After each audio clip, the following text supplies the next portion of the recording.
Bonjour Madame Stéphanie Bataille. Bonjour. Merci d'avoir accepté ce rendez-vous du Club Lamartine. Ce rendez-vous est diffusé en vidéo sur YouTube, Facebook et en podcast sur Deezer, Spotify et Apple Podcast. Madame Stéphanie Bataille, vous êtes comédienne, directrice déléguée du théâtre Antoine, très beau théâtre. J'ai eu l'occasion d'y aller. J'ai souhaité vous inviter aujourd'hui au sujet de votre livre Mon histoire et votre histoire, qui est édité chez édition L'Observatoire. Suite à ce livre fait suite à la perte de votre père il y a bientôt malheureusement un an, Étienne Drabet, comme ça qu'on Drabert, dit. Drabert, Drabert, je ne oui. savais plus si on disait Mmh. Drabert, a été très popularisé et très connu à travers deux films. Il y a une grande cinématographie qui est Prof et Les Soudoués. En tout cas, ma génération, c'est peut-être là où il a peut-être plus connu. Votre livre m'a effrayé sur la situation de l'hôpital aujourd'hui. Votre père est rentré à l'hôpital pour une simple opération, on dira. À cette occasion, il a attrapé le Covid et il s'est enchaîné une baisse de morale et une perte physique, ce qui l'a emmené vers le chemin le plus terrible. Comment expliquez-vous le traitement inhumain qu'a subi votre père? Bah, je ne peux pas l'expliquer parce que si je l'explique, je donne raison.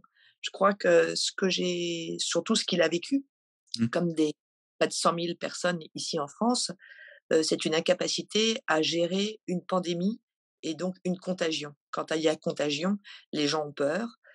On nous a enfermés, pendant près d'1 an et demi avec une perte d'activité totale et pourquoi? Parce que les hôpitaux n'étaient pas prêts à assumer, d'un seul coup, des vagues incessantes de malades.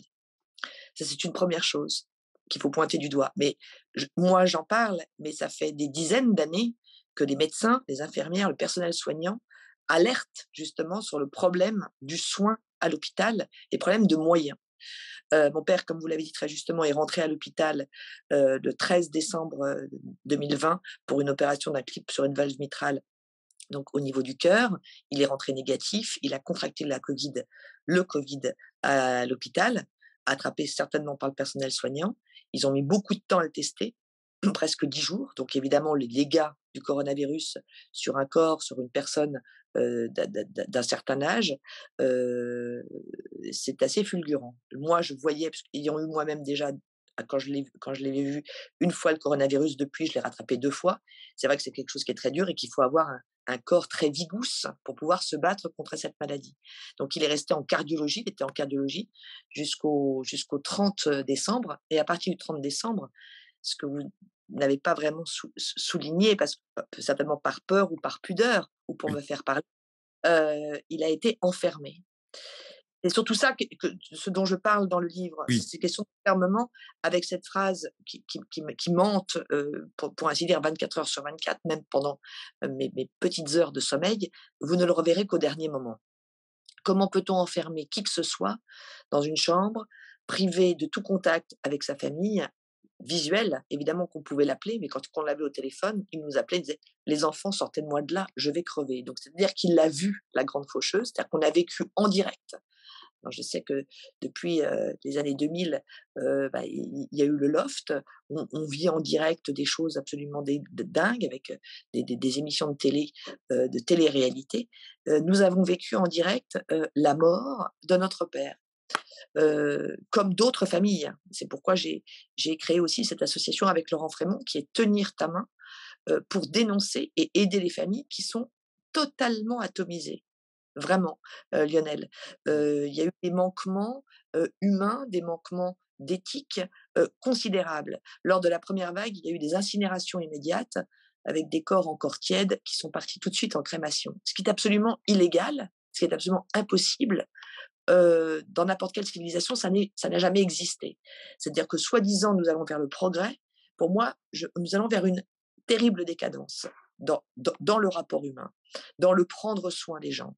Alors effectivement, le coronavirus peut-être, d'être très dangereux, mais ce n'est pas Ebola, ce n'est pas la peste.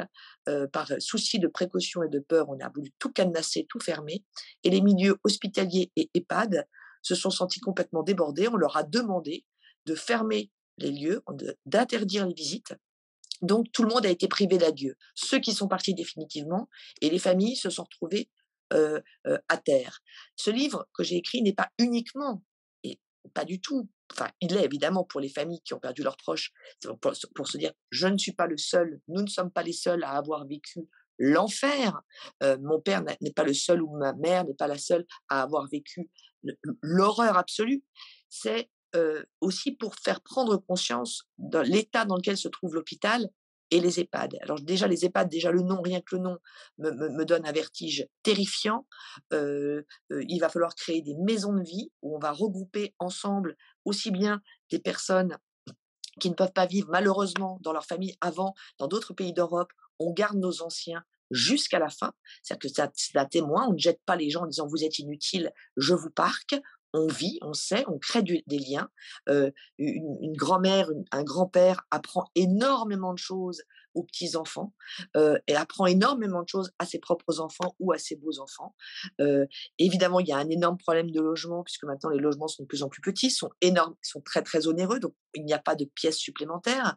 Mais il va falloir repenser la famille puisque ce coronavirus nous a montré que nous avons cassé, que l'hôpital est cassé, la famille est cassée, l'enseignement est cassé et bien d'autres choses. Donc ce livre n'est que pour montrer, faire prendre conscience qu'il va falloir changer ce monde de vitesse, ce monde absurde qui nous en fait oublier le lien et le prendre soin de l'autre et que je pense sincèrement que voir est un art et quand j'ai vu ce que j'ai vu à l'hôpital, le traitement qui a été infligé à mon père, je suis, déboussolée.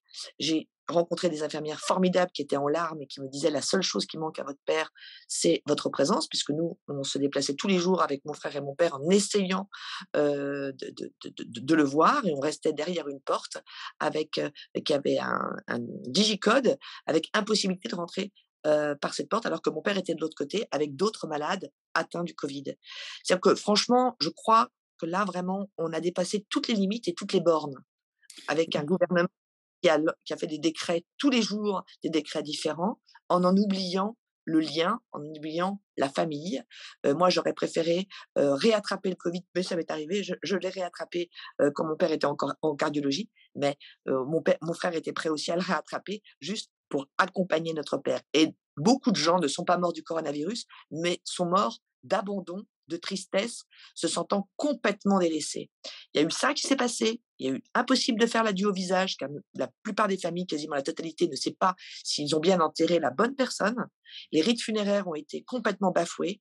Il n'y a pas eu de toilettes funéraires non plus. Ça a été lors du premier confinement et même lors du second, avec des enterrements interdits, où on ne pouvait enterrer nos proches qu'à 2 ou 4 personnes maximum. Les corbillards étaient à la queue leu-leu dans les cimetières.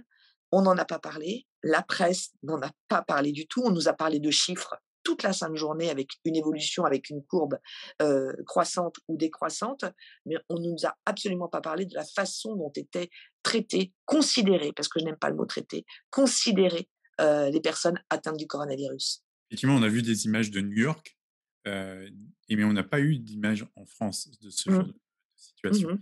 Et oui, Tellement plus pas mal chez les autres, mais chez nous, on est quand même pas mal, oui. et dans votre livre, il faut rappeler que, ça se passe au moment du deuxième confinement.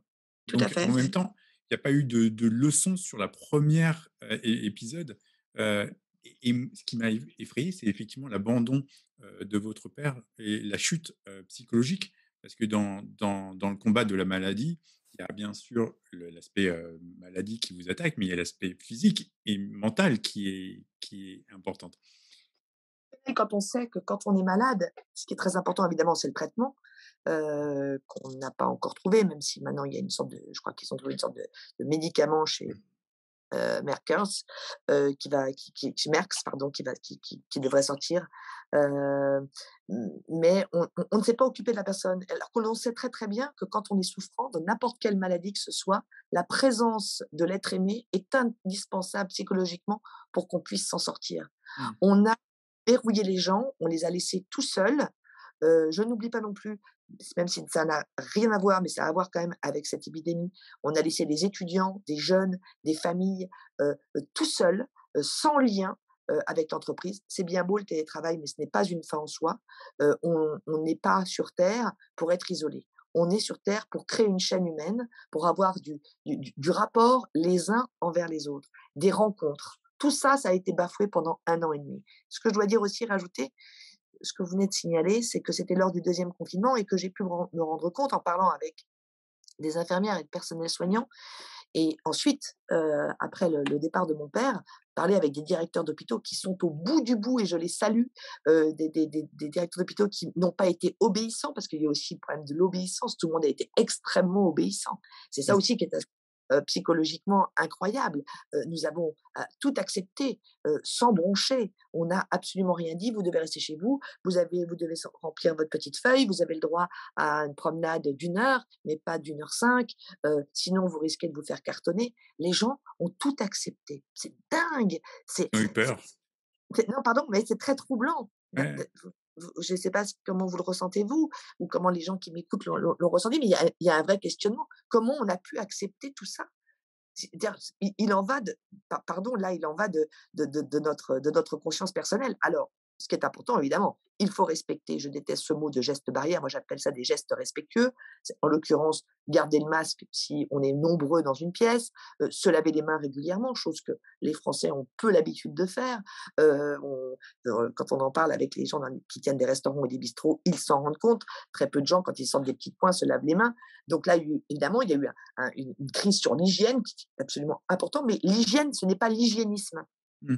Ce, on est tombé dans l'hygiénisme pendant cette crise sanitaire. On a eu très peur, mais les infirmières avaient le droit d'être proches des malades du coronavirus. Mais en revanche, les familles, même habillées comme les infirmières, n'avaient pas le droit. Il y a quand même des grosses interrogations sur la façon dont les choses ont été gérées. Voilà. Il y avait des body bags, parce qu'il faut savoir que tous les gens, ça on en a très peu parlé, ou pas assez à mon avis, qui sont morts du coronavirus, n'ont pas eu le droit à la toilette funéraire, n'ont pas eu le droit d'être habillés.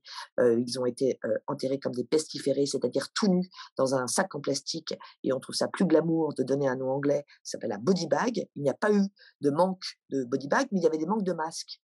C'est quand même incroyable ça. Mmh. Il n'y avait pas de masque. On nous disait que au départ, ce n'était pas très utile. Tout le monde, de n'importe quel milieu que ce soit, et de n'importe, même pas des médecins ont pris la parole en disant le masque, ça ne sert à rien. Puis tout d'un coup, le masque, ça sert à quelque chose.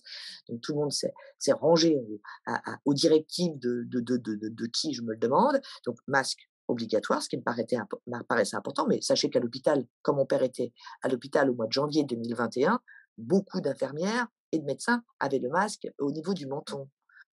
Je le dis aussi dans mon livre, ce qui est complètement fou, qu'il faut savoir que depuis 1 an, on a fermé plus de 1000 lits, Mmh. 1000 lits de réanimation. Donc on sait qu'on est en pleine crise, mais il est préférable, au lieu de rajouter des lits, de former du personnel soignant en les traitant correctement, en leur donnant une bonne formation, en les payant honorablement, on préfère supprimer. Voilà. Et c'est le monde dans lequel on est. Au lieu de restaurer, au lieu de réparer, on préfère annuler, oublier, et ça me trouble énormément. Dans vos livres, il y a une scène qui m'a meurtri, vraiment touché. C'est quand vous dites que votre père a été attaché. Mmh. Mmh. Comment on comment on peut Mais alors, je vais vous attacher? dire une chose, c'est-à-dire que même le personnel soignant maintenant s'en défend, parce que je n'ai pas dit mon dernier mot concernant cette histoire, parce que je me bats évidemment pour le droit de visite avec Laurent Frémont. Mais quand on m'a dit que je pourrais voir mon père au dernier moment, ils ont jugé bon, mon père est parti le 11, de m'appeler le 10 en disant: «Vous pouvez venir voir votre père, ça va être le dernier moment». Comme un œuf à la coque, en disant: «C'est Mmh. bon, vous pouvez le sortir de l'eau, heu, la cuisson est bonne». Je suis rentrée dans la chambre, j'ai vu mon père tout nu, donc déjà c'était un manquement terrible, on n'a pas le droit de mettre un patient tout nu dans son lit, les mains attachées parce qu'il ne supportait pas la présence de ce gros masque à oxygène sur la figure, alors qu'on aurait pu très bien le mettre sous Optiflo. Optiflo est une machine formidable mais extrêmement abrasive, puisque quand vous ce sont 2 petits, Mmh. heu Oui, deux de petits tubes tiges. que l'on met dans Ouais. le nez avec comme avec un support de lunettes, Mmh. et qui vous envoie de l'oxygène à très haute dose, ce qui repulpe et fait un bien fou pour les problèmes respiratoires, en l'occurrence pour les poumons. Il est sorti du coronavirus grâce à cette machine. Et voyant qu'il se sentait abandonné, son cœur était évidemment très triste, à la fois au premier degré et au degré poétique. Et donc, ils l'ont remis en cardiologie, c'est là où on a eu le droit de le voir. Et donc, mon père, comme il n'y avait pas de personnel, ils ont préféré lui attacher les mains. d'où on attache les mains d'un malade. Et on vous répond: «Mais il y a pas assez de personnel, on est obligé d'attacher, votre père parce qu'il retire son masque». Voilà où on en est Mmh. au 21e siècle. En France. Voilà où on en est ça. Non mais c'est très troublant, c'est, heu, atterrant, c'est, je crois qu'il faut qu'on prenne tous conscience de ce qui s'est passé et de la façon dont les gens sont traités. Parce que même si on dit parce que j'ai entendu des gens: «Oui, mais moi, ça ne nous est pas arrivé, j'ai eu le coronavirus, ça ne m'a rien fait». Mais il faut savoir que si jamais il y a une autre pandémie ou si on laisse mourir petit à petit, à petit feu, notre système hospitalier qui était extrêmement performant, qui était l'un des meilleurs et qui se dégrade de jour en jour, faute de personnel, faute de moyens, car on met tout l'argent dans une grosse partie dans l'administratif, plus de 30% de l'hôpital va à l'administration, ce qui est absolument délirant. Il faut maintenant passer 6 coups de téléphone pour passer quelqu'un en cardio, en gériatrie, de gériatrie en pneumologie. C'est inconcevable. Avant, c'était le professeur ou le médecin qui suivait le malade qui pouvait dire: «Oh, j'ai appelé, c'est bon, on peut tout de suite partir en pneumologie». Le temps, c'est extrêmement important pour un malade. Très, très important. Quand on doit, changer de chambre quelqu'un, on va pas y mettre 6 heures. Ça doit être fait, je dis pas dans la minute, mais ça doit être Mmh. fait dans la demi-heure. Et ben, on ne peut plus aujourd'hui parce qu'il faut remplir des formulaires, parce qu'il faut que ça soit compatible. Est-ce que vous avez bien fait l'examen machin? Non, c'est urgent, il faut le changer de service. Tout ça prend un temps fou et tout ça évidemment abîme le corps et évidemment peut entraîner, l'irrémédiable, en l'occurrence la mort. Et en plus, on peut imaginer que vu la notoriété de votre père, il y a eu un traitement, pas privilégié, mais en tout cas, peut-être une attention particulière et c'en est encore plus effrayant. C'est-à-dire que Non, si quelqu'un moi je ne veux pas de traitement, je ne non, voulais non, pas mais de traitement c'est pas particulier. ça, c'est pas ça. Je crois que tout le monde a été logé à la même enseigne. Ouais, Il c'est aurait ça. très mal non, votre père, on le connaît, donc on va bien le soigner, mais monsieur ou madame Dupont, on n'en a rien à faire. Il faut savoir qu'aujourd'hui à l'hôpital, vous êtes un numéro, comme dans la vie de tous les jours.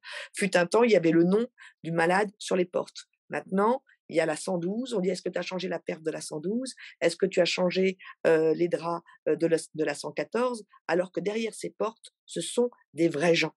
Vous avez Voilà, raison. ce sont des personnes, ce ne sont pas des individus. L'individu mène à l'individualisme. Ça ne m'intéresse pas, je ne veux pas de ça pour notre société et moi je ne veux pas vivre ça.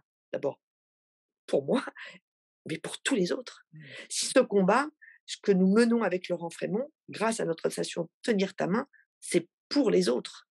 C'est-à-dire un peu de solidarité. Quand on a déposé notre loi au Sénat portée par Bruno Retailleau pour que le droit de visite ne soit plus jamais opposable, nous avons cette loi a été votée à l'unanimité il y a 15 jours. Tous les partis, évidemment, se sont dit: «Mais bien sûr, c'est impossible d'interdire les visites». Donc cette loi a été votée à l'unanimité contre l'avis du gouvernement, évidemment, puisque si jamais ils avaient voté pour, beh, ils auraient reconnu leur manquement. Mais le fait aussi de ne pas voter ou de ne pas, de ne pas donner son avis montre aussi qu'il y a aussi un problème. Donc de toute façon, il y avait un problème quoi qu'il arrive. Mais cette loi est passée à l'unanimité. Maintenant, elle va passer à l'Assemblée nationale.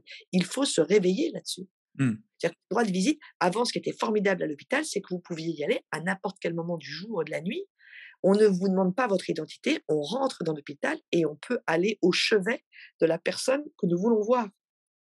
Si on nous enlève ce droit-là, c'est foutu, quoi. Mmh. C'est vraiment foutu pour le rétablissement et pour le lien et pour notre civilisation. Ça, je le crois complètement. J'ai eu l'occasion d'échanger avec un agent de sécurité qui était, devant l'hôpital, et empêchait les parents de rentrer. Il me disait: «Mais c'était effrayant» et ça a été compliqué pour lui aussi d'être cet agent qui empêche l'autre de vivre les derniers moments avec, ses proches et Vous vous rendez ça compte dépense.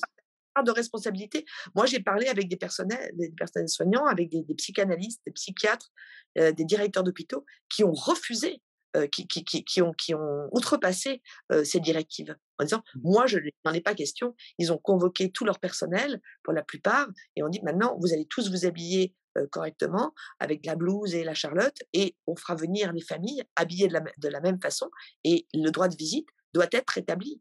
C'est le Mmh. problème de l'obéissance, mais qui pousse à la vous savez, c'est très dangereux l'obéissance parce qu'on peut obéir à des choses qui sont pas bien du tout, du tout, du tout. Ah Ouais. on m'a vous voyez ce que je veux dire? Ça nous amène Je regarde la vie dans le rétroviseur, j'ai un peu peur, vous comprenez? Mmh. J'ai même Et il y a une scène, pendant le covid qui m'avait beaucoup marqué, c'était, vous l'avez peut-être vu à la télé, c'est une dans une maison de retraite et il y avait une petite dame qui ne pouvait même pas aller voir sa voisine. Elle était en fauteuil et elle pouvait même pas aller la voir dans la la pièce d'à côté, même à 3 mètres. On leur a mmh, empêché, on les a enfermés comme des prisonniers, en fait, bien sûr. et cette pauvre petite dame, quand j'ai vu cette image, mais je me suis ça m'a touché, mais profondément parce que Vous avez des personnes âgées qui se sont senties tellement seules, donc évidemment elles criaient, elles étaient tristes, elles pleuraient. Il y a des personnes âgées qui n'ont pas vu leurs proches pendant près d'un an, elles se sont laissées mourir et il y en a qui se sont suicidées. mmh, Et à l'hôpital, pareil, des gens, qui laissaient mourir, mais comme la plupart, «Non, je mmh, suis abandonnée». Vous vous rendez compte de ce qu'on a fait? mmh, On est tous c'est responsables, dit Hannah Arendt, et on a laissé faire et les journalistes n'ont pas parlé, n'ont pas, dénoncé ça. C'est incroyable. Il et faut se vous poser, on dit: «Maintenant on recommence, hein, c'est comme avant, c'est formidable». Non, non, il faut pas oublier. C'est très dangereux ce qui s'est passé. C'est très grave, et on le très, très voit dans votre livre que votre père, il se laisse partir à un certain moment. bien sûr. Il y a pas que dans le livre, je le retranscris, mais je l'ai vu en direct, bien sûr, On le où il sent, nous hein, disait: «Ne parlez plus». Pardon? de tristesse et de solitude, quoi, Bien sûr, de désarroi, de désarroi. désarroi complet, bien sûr. J'avais ma voisine pendant le covid qui était seule et j'allais la voir, j'ai apporté à manger et elle quand je faisais un plat, j'allais lui apporter, mais c'était un geste et je savais que ce geste était, important pour elle et Il vaut de l'or, Lionel. c'est, Il vaut de l'or, mais pas de l'or de la monnaie, pas de oui, non, l'argent. Il vaut oui, de l'or humainement. C'est-à-dire ne pas oublier qu'on a des gens qui habitent au-dessus, des gens qui habitent en dessous ou même, sur le même palier. Il ne faut pas les oublier. oui C'est et impossible. c'était quelqu'un qui est pas dans le besoin. Quand j'ai apporté à manger, c'était juste un geste de solidarité, de bienveillance et voilà, c'était, aussi simple, que ça. Comment vous, vivez le fait que certains dans le milieu hospitalier ne veuillent pas se faire vacciner? Je suis au-delà de l'interrogation. Je je vais pas émettre un avis là, je Parce qu'à chaque fois que à je chaque fois que suis je l'entends, je concernée. pense à vous. Je vous Oui, c'est cache vrai. pas. Ouais C'est comme un coup de poignard à chaque fois. et c'est à C'est chaque fois comme je un me coup de dis poignard. Parce je me dis qu'on peut être, très jeune, attraper le coronavirus et il nous arrive rien et on se bat comme une sorte de rhume, mais on peut aussi être porteur de quelque chose de très fort et pour une personne fragile, on va donner la mort donc ça leur pose aucun problème. Je m'interroge sur voilà, je n'ai pas envie d'être vaccinée, je sais pas, comme les gens, pas envie d'être vaccinée contre le tétanos, j'ai pas envie d'être vaccinée, contre la rubéole, alors que c'est obligatoire aujourd'hui maintenant, avec les nourrissons, d'être vaccinés contre la rubéole. Je viens d'avoir un neveu, je me suis tout de suite fait vacciner contre la rubéole. Je me pose pas la question, je ne suis pas dans l'égoïsme, mais on a créé un égoïsme total avec ce culte du corps personnel et sans aucun égard pour l'autre et ça, je trouve ça vraiment, heu, je je trouve ça ça me rend extrêmement triste en vrai. mmh. Très, très triste. Mmh. Je crois, que vous avez eu des contacts avec Brigitte Macron, Oui. il me semble, hein. Mmh En mh. tout cas Il vous sur les semble bien. interviews, télé, il me Mmh. semble bien que vous en avez fait référence. Ouais. Est-ce que le président a entendu ce que vous avez dit ou ça n'est resté que du rendez-vous, comment dirais-je, politiquement correct, quoi? Bah, je pense qu'il a entendu, mais pas que de moi. Il y a aussi un autre monsieur qui s'est battu pour un mémorial et qui a créé une association qui s'appelle, je crois Cœur vide avec Julie, Grasset. Heu ils ont été entendus, par Jean Castex, Premier ministre et d'autres personnes du gouvernement. Moi, je suis allée voir, Brigitte Macron, je voulais rencontrer, le président de la République, ça n'a pas été possible. Il avait à gérer cette crise et je crois qu'il était compliqué pour lui, de se rendre compte de la vraie réalité sur le terrain. Je Mmh, je le traduis comme ça. mmh, Heu, je pense qu'ils ont eu vent de mon livre. J'ai fait beaucoup d'interventions à la télévision et en radio. j'ai écrit une lettre ouverte au président de la République et au ministre de la Santé, en l'occurrence, Olivier Véran. Ils ne m'ont pas répondu. Olivier Véran, m'a répondu à la radio, sur France Info, je crois, qui me présentait ses condoléances. Ayant fait beaucoup de tam-tam, j'ai été reçue par un un de ses conseillers au ministère de la Santé qui est, aussi, médecin, à Bichat. J'ai Nous avons été entendus, j'ai été entendue. Aujourd'hui vient de tomber la nouvelle qu'il y aura certainement un hommage en mars 2022, pour toutes les victimes du covid. Je vous laisse juste traduire ce que ça veut dire. Voilà, je vous laisse apprécier, cet hommage. Évidemment, un hommage, c'est important. On l'a fait avec, et on le fait toujours, avec Laurent Frémont. On a eu la possibilité à l'église, Saint-Sulpice à Paris, d'avoir une petite chapelle à Saint-Sulpice où les gens peuvent accrocher une photo de leurs proches parce que les personnes qui sont parties ne sont pas des numéros. Parce que tous les soirs, on disait 130 morts, 540, 322. Non, ce sont des gens. Ils ont un visage. Le visage, c'est tellement important. C'est grâce au visage qu'on se reconnaît, qu'on reconnaît l'autre. Alors, on a été masqués toute la journée pendant des mois, donc on ne s'est pas reconnu. Mais si, si, c'est moi, parce que parfois l'autre reconnaissait dans le regard. Bah, donc, tous ces visages ne sont pas masqués. Ils sont là. Ils sont accrochés de n'importe quelle confession que ce soit, croyant, pas croyant, sur un grand mur à Saint-Sulpice. Les gens peuvent se recueillir, allumer une bougie, écrire un petit mot, des intentions de prière ou pas, ou écrire dans un livre. On a des témoignages absolument poignants. Le 12 novembre prochain, nous organisons aussi à Saint-Sulpice à 20h30 un concert, le Requiem de Mozart et Pergolèse, avec l'orchestre de Hugues Greiner, pour récolter des fonds pour des familles qui sont complètement en détresse. Parce qu'il y a des gens qui ont tout perdu. Il y a des femmes qui vivent avec des hommes qui n'ont pas eu le droit à la pension de réversion parce qu'ils n'étaient pas mariés. Donc des femmes qui se retrouvent, donc non seulement elles ont perdu l'homme de leur vie ou l'homme du moment, et elles n'ont plus rien. Elles n'ont pas de quoi se loger, manger, et encore moins se vêtir. Parce que c'est une vraie question aussi. Il faut vraiment se poser tous ces manquements, toute cette folie. Alors, faire un hommage en mars 22, bah, je sais pas. Quelques semaines de la présidentielle. C'est vous qui le dites. Ouais, c'est moi qui le dis. Mmh. Oui, et je le pense. Et, Mmh. vous- on va parler du deuxième sujet quand même, qui est certainement plus positif, euh, qui a été aussi un choc, hein, qui est pour la culture. Ah, Ah, excuse-moi, je reviens.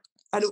Ouais, euh, pardon. vous, Ouais. vous êtes déléguée, direct- je Directrice recherche déléguée. Ça fait Thomas, s'il vous directrice plaît? déléguée pour le Oui. théâtre Antoine. Mmh. Ça a repris. Euh, Alors bien sûr, on a réouvert le 16 septembre avec Édouard Baird et le 18 septembre avec une pièce avec Christiane Ariely qui incarne absolument à merveille Simone Veil. Ce sont 2 spectacles absolument magnifiques qui redonnent du goût à la vie. Mais c'est pas très éloigné ce sujet avec ce qui se passe à l'hôpital. On a été fermé, on a eu des demandes, les gens, ils sont allés vers d'autres médias, ils ont beaucoup regardé Netflix, évidemment privés de spectacles vivants, mais les gens, ils ont besoin de vivants. J'ai besoin de vivant, vous avez besoin de vivant. Le vivant est indispensable, et ce n'est pas parce qu'on pleure nos morts que nous ne devons pas avoir un respect pour la vie, mais ça nous pose des questions, il faut vivre le moins mal possible et le fait d'aller au théâtre et ben, c'est absolument extraordinaire. Ça rejoint ce que je vous disais auparavant. Tous ces gens sont contents de se retrouver les uns à côté des autres. Et évidemment, s'ils ont envie de garder leur masque, ils gardent leur masque. Ils ont tous le pass sanitaire, donc ils sont tous vaccinés. Mais on pourrait me dire, ah oui, mais c'est pas parce qu'on est vacciné qu'on peut pas attraper le coronavirus. Oui, mais on ne l'attrape pas avec des formes graves. Voilà. Il faut retourner dans des lieux de culture, il faut retourner au musée, il faut retourner au concert. C'est très important pour la tête et c'est très important pour les vibrations de notre corps. Et ces 2 spectacles que nous proposons au Théâtre Antoine sont une belle réponse à la vie et par le biais évidemment de Simone Veil, heu, qui nous raconte, enfin qui, grâce à son livre Une vie, nous raconte évidemment sa naissance jusqu'à quasiment la fin et tous ses combats. Hein. Ce spectacle s'appelle Les combats d'une effrontée, c'est magistral.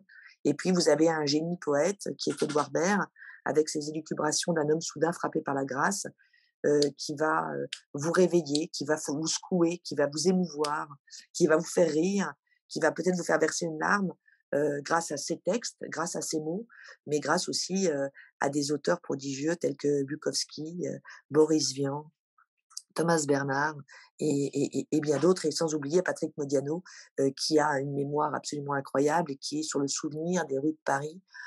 C'est merveilleux, voilà, et je crois qu'il faut construire tous les jours un peu de merveilleux, même si, je trouve que le monde, est abîmé, très abîmé, et qu'il va falloir le restaurer et le réparer.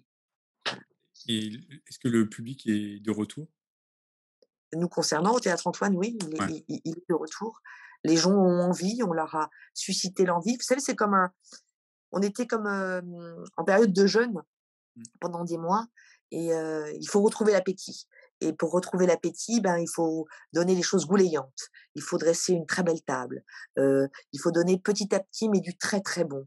C'est ce qu'on essaie de faire ici au théâtre Antoine, de soigner au maximum l'accueil, de respecter les spectateurs qui nous font vivre. C'est un échange, et de leur donner des beaux spectacles et de leur faire plaisir. Ça me paraît Alors, indispensable. je peux en témoigner, j'étais, dans votre théâtre, il y a un an, quasiment, j'ai vécu l'avant ou avant-avant-dernière, séance avant, le confinement et ou en tout cas, le changement d'horaire qui vous a imposé Oui, à 19h. On joue à ouais, 19h. 19h et Oui, j'ai dû faire une des dernières qui était à 20h. oui. C'est vrai que c'est un très, très beau théâtre avec, une très belle programmation et Merci. comment ça s'est passé pendant cette phase-là pour votre théâtre?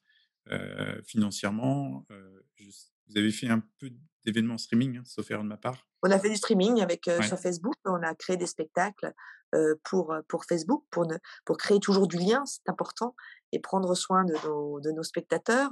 On a répété des nouvelles pièces aussi, au Théâtre Antoine. On essayait que cette maison reste, ouverte, évidemment sans spectateurs, mais continuer de créer. Comme dirait, Camus, vivre enfin créer, c'est vivre 2 fois. Je crois que c'est très important, et cette phrase a vraiment du sens, surtout hier et encore plus aujourd'hui. et cette pièce qui a été coupée, avec, 2 maisons Oui, et François Berléand. et oui, qui était génial, Oui, et du coup, ça a été coupé, dans l'envol. Est-ce que vous allez le oui. reprogrammer ou c'est quelque Oui, on chose va le reprogrammer au Théâtre Libre, sur le même trottoir que le Théâtre Antoine, au 4 boulevard de Strasbourg, à partir du 18 janvier, avec d'accord, François Berléand et Antoine Duléry, parce que François-Xavier de Maison a son one man show. Donc il a repoussé son one man show, à cause de la pandémie, et que là, maintenant, il ne peut plus, faire, marche arrière. Donc il a été obligé malheureusement de, entre guillemets, «rendre son rôle», et c'est Antoine Duléry qui va rentrer dans le costume de Maison, d'accord. avec François Berléand. Oui. Et financièrement, comment ce théâtre aujourd'hui, s'en sort après un an de difficultés, Non, écoutez, on était, à la diète, et on essaie de se refaire petit à petit, d'aller chercher des spectateurs pour remettre un petit peu de sous, dans les caisses. Mais j'ai pas trop envie de parler d'argent, là, dans ce domaine, culturel. Évidemment, beaucoup de gens, ont été à mal, mais on a quand même été très aidés par le gouvernement. Il y a eu beaucoup d'aides, il y a eu le chômage partiel, c'était extrêmement important. J'aimerais qu'il en soit de même pour l'hôpital. mmh, Voilà, qu'on aide, qu'on paye honorablement et correctement, les infirmiers, le personnel soignant, qu'on les forme aussi, qu'on les aide, qu'on donne des cours supplémentaires sur la mort, pendant les études de médecine. Il faut savoir que pendant toute la durée des études de médecine, il n'y a que 2 heures sur la mort. C'est quand même absolument terrifiant, des années d'études, mais 2 heures sur la mort, mmh. et on ne peut parler de la vie que si on a conscience de la mort, et la façon de traiter nos défunts, est aussi très révélateur sur l'état de santé de notre civilisation, et là, je dois dire, je m'interroge. Vous parliez tout à l'heure de la fermeture des lits et en plus, on sait qu'en ce moment, il y a 20 en moins, Bien sûr, de lits au moment où ça remonte. On ne mmh, sait pas où ça s'arrêtera, mais a bien priori, sûr. il y a un C'est très inquiétant. Oui, virus, oui, Delta excusez-moi. Oui, qui a l'air d'être plus contagieux que le mmh, Delta, qu'on a vécu il y a un an. Effectivement, on peut espérer que voilà. Donc mais je crois qu'il faut aussi responsabiliser les gens. vous avez C'est-à-dire qu'on raison. les a complètement infantilisés. Je pense que si on responsabilise, si on dit aux gens de faire attention, d'avoir du gel hydroalcoolique, de se laver vraiment les mains, d'éternuer, dans son coude, quand je vois encore des gens cracher dehors, mettre des masques par terre, je m'interroge sur la santé mentale des gens. Vous voyez ce que je veux dire? Je me dis: «Mais c'est pas possible, ils n'ont pas compris, qu'est-ce qui se passe? Ne sont-ils pas au courant?» S'il y avait tous ces gestes respectés, je pense qu'on vivrait mieux. Il y a beaucoup de gens qui disent: «Oui, il va falloir vivre avec le virus». Oui, bien sûr qu'il va falloir vivre avec, mais il faut faire attention évidemment à soi et surtout aux autres, hein, voilà. Je pense qu'il va falloir faire une chaîne humaine et s'adapter et continuer les activités de chacun parce que sinon on va tous mourir. De toute façon, on va tous mourir, comme dirait madame Marguerite. Ce texte merveilleux de Roberto Ataïde que j'ai eu la chance et l'honneur de jouer après Annie Girardot qui était absolument exceptionnelle. Je la salue au passage. Oui, bien sûr, on va tous mourir. Et ça, il faut en être conscient. Donc il faut profiter de chaque instant et pour profiter de chaque instant, eh bien, il faut faire attention aux autres. Voilà et je crois que c'est pas très contraignant de faire attention aux autres, de faire attention à soi. C'est joyeux. C'est comme vous quand vous allez déposer un plat ou faire une jolie assiette pour votre voisine ou tout simplement apporter une bonne baguette de pain ou un croissant ou un pain au chocolat. C'est une attention qui en dit long et la personne, eh bien, ça peut lui redonner de l'espoir dans l'humanité. Voilà, c'est ce que je souhaite. Bah, en tout cas, on va rester sur ces belles paroles. Stéphanie Bataille, je rappelle que vous êtes directrice déléguée du Théâtre Antoine, très beau théâtre, et je conseille et j'encourage les gens à retourner au spectacle, au cinéma et dans tous les lieux culturels, vraiment. Et aussi, je peux rajouter que je mets en scène Alex Vizorek et on a écrit un Ah, spectacle avant le premier confinement qui s'appelle Ad Vitam, qui est un spectacle très intéressant parce qu'on l'a écrit avant la pandémie sur la mort et avec beaucoup d'humour. Il nous fait toucher, il nous touche, il nous émeut et je suis très fière de le mettre en scène. C'est du mercredi au samedi au Théâtre de l'Œuvre à 21h. ben, on ne Ad manquera pas Vitam de Aeternam. Oui, mon histoire, c'est votre histoire. Euh, j'ai édité à à l'Observatoire. l'Observatoire. Vraiment, je le conseille. Merci pour cet entretien. Merci d'avoir Merci à vous, accepté ce Lionel. rendez-vous. Et je vous dis à Merci pour votre bientôt gentillesse. et beaucoup de courage. Merci à tous et prenez soin de vous et des autres. Pour tous. Au revoir.